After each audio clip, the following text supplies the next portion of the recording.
Had a whole top diamond in the bottom rose gold. Yo. You about to start an epidemic with this one. Epidemic! Okay, keep it going. Yeah, I know what this is. So deaf. 30 more at the top. Oh, no one wants to hear me rap. Nikki said, she goes, Lord Jesus. Oh, I love this song. It makes me happy. Oh, good. It makes me happy. Okay. So, God, once again, we were just running our mouths during the break.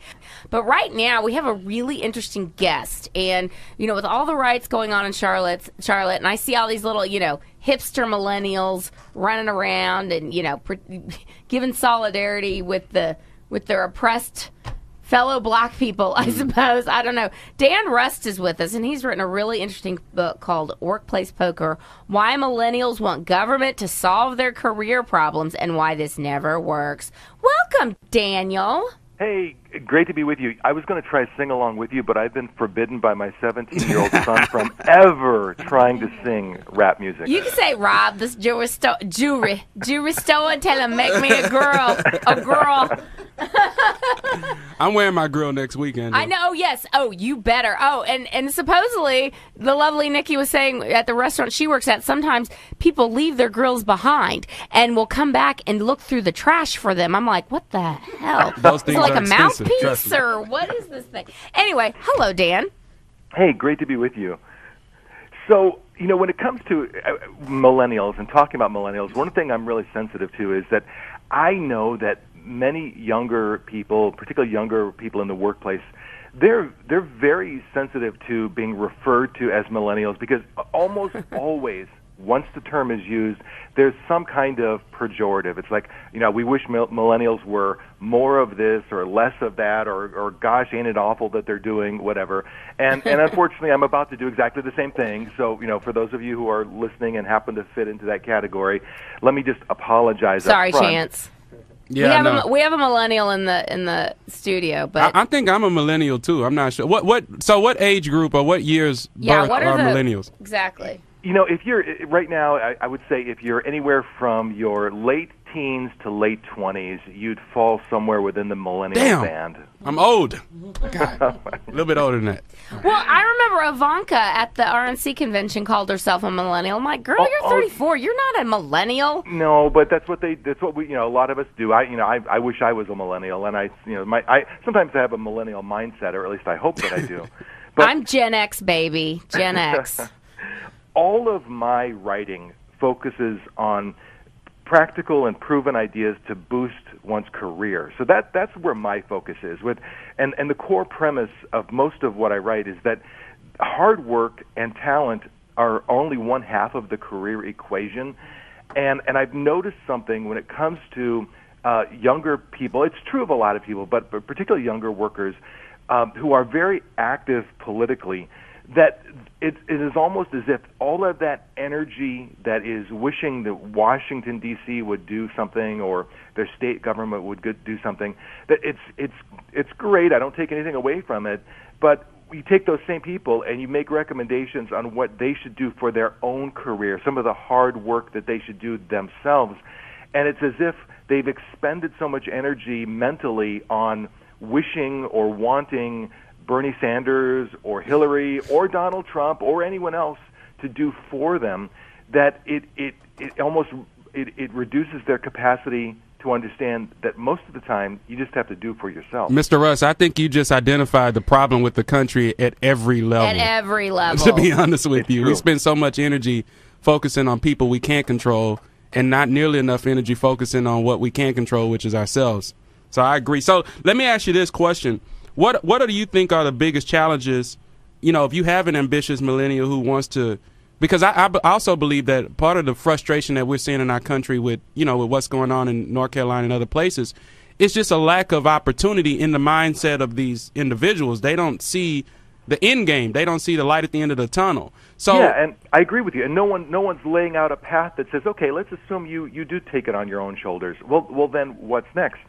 And I wrote a book called Workplace Poker, which is essentially a great name. A book about the premise that, we all know people who are what you might call talent challenged, And the premise of my book was that hard work and talent are only half of the career equation. Because we've all seen people who aren't particularly good at what they do, but they manage to have a pretty decent career. Or we see people who are extremely talented and hardworking, and yet their careers, they stall or stagnate. And oftentimes that's because of the other half of the career equation. Because I believe in addition to talent and hard work, you have to manage all of the interpersonal human dynamics at work. And that includes office politics and relationships with colleagues and other external people-related issues. But it also means you have to manage your own mindset, your perspective, and your actions and reactions. And so and it's not just younger people, but it's more so with younger people. If you are thinking that a savior somewhere else is going to change the economy or is going to somehow rise the tide that also lifts your little boat, it could happen. But most likely, I mean, I've been a junkie for politics for over 30 years, and so far, no one has risen my boat. I've had to rise my own boat, and right. So I think that that's the mindset that's healthiest for people. And then, but it's a scary place when you come to that place where you let go of magical thinking, and you say, okay, I do pull all of the levers. I'm not a puppet. There is no master. It is me. That's scary because it is. Then you are responsible for the good and the bad. That's right. And I think that's why we see a lot of millennials, the tiny house revolution in a weird way, because they're like, I really don't want to work so hard, and it's okay to live in a box and a shed. That's fine.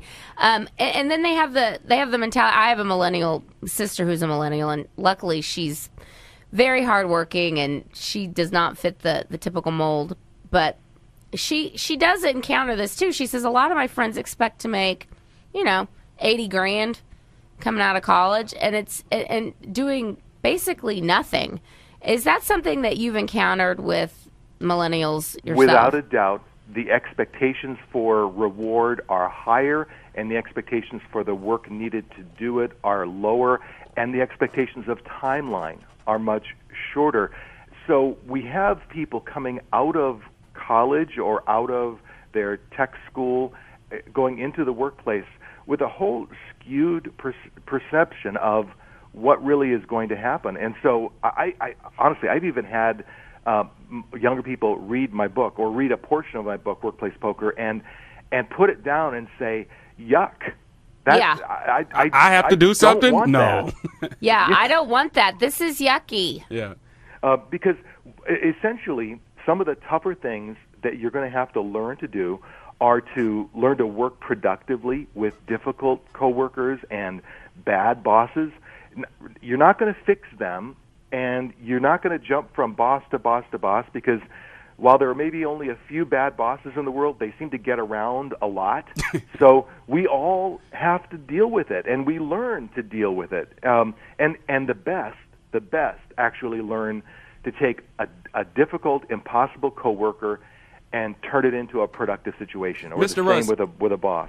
So how do you feel like this is just kind of a cultural thing that can you see the role of government? Because that's what's like playing in my head always, is that if it seems like that when government allows that type of thinking, it's going to happen. And the education system allows that type of thinking. Right. Because if you don't adopt this self-responsibility, there's still always that safety net that's going to catch you. I think it was different in our generation versus other generations is they had no safety net. They either had to challenge themselves to think different, to do better, to work harder, or they failed. And that fear of failure is what drives you to get the wisdom that you're talking about in your book. So can you comment on that? What are your thoughts on that? Oh, certainly. And although I'm as paranoid about big government as anybody, rather than use the term government, I prefer just using the term politicians, because it is people. It is these folks who want to promise things and want to set expectations. It's how they get elected, by saying, we will help you do X, Y, and Z. And, poor guy, who is it that loaned you all that money? That person is bad, and we need to take care of it for you. Or who is that person who's not paying you $15 an hour? We need to take care of that for you. And it is those individuals who are selling that message and selling that dream that I blame them for creating this shift in the mindset of a lot of young workers. And I talk to these people almost every week, and it's almost like a deprogramming process you have to go through to say, look, here's the thing. You are going to have to learn some new skills that you're not passionate about. You may be better advised to take a job that doesn't align with your life's purpose or your life's passion, because it actually has really good career prospects, and you can make some decent money doing that job. You're much better advised to do that than to just chase your dream. Chasing the dream, yes. Dan, I really appreciate your time today, and if anyone wants to get your book, do you have a website? Or Yeah, just go to workplacepoker.com. You can buy the book if you want to, but you can also get exposure to lots of other information, lots of articles and posts. Workplacepoker.com is where you can go to get all of it. Thank you so much, Dan, and go rap with your son. Don't let him tell you not to. Come on now. Nice to meet you, Dan. Thank you so much. Hey, Bye. we'll be right back on Think America.